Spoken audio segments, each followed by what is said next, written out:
When I bought my quiet little beach lodge 5 years ago, I never imagined the HOA would someday try to claim it as their community recreation cabin.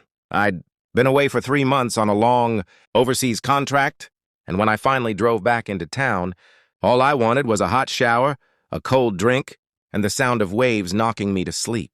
Instead, I found 3 HOA board members lounging on my porch as if they owned the place. The moment I stepped out of my truck, they leapt up like startled cats. The president, Cheryl, queen of fake smiles and power trips, marched right up to me and announced, "You're trespassing on HOA property." I blinked at her.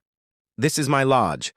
"Not according to our updated property map," she said, waving a printed sheet that looked suspiciously homemade. I unlocked my own door anyway. Within 10 minutes, she had called the cops and insisted I was an intruder breaking into community property. 2 officers showed up, already weary from dealing with HOA melodrama. Cheryl shoved the map at them, declaring that the HOA had recently extended its boundary to include my lodge. Luckily, one of the officers frowned and said, "This isn't an official survey. It doesn't even have coordinates." But Cheryl doubled down. "We have authority. Check the HOA records." I had something better. Before leaving for my trip, I'd set up a professional-grade drone system to survey beach erosion around my property.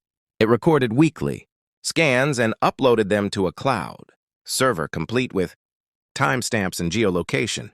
I pulled up the archives on my tablet and showed the officers months of data clearly proving that the lodge sat well outside the HOA's jurisdiction.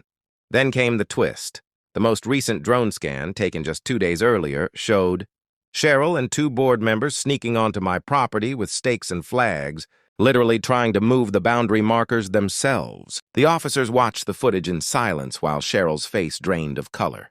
"That," one officer said finally, "is attempted land encroachment." Suddenly the cops weren't looking at me anymore. They were escorting the HOA board off my porch and writing up a formal report.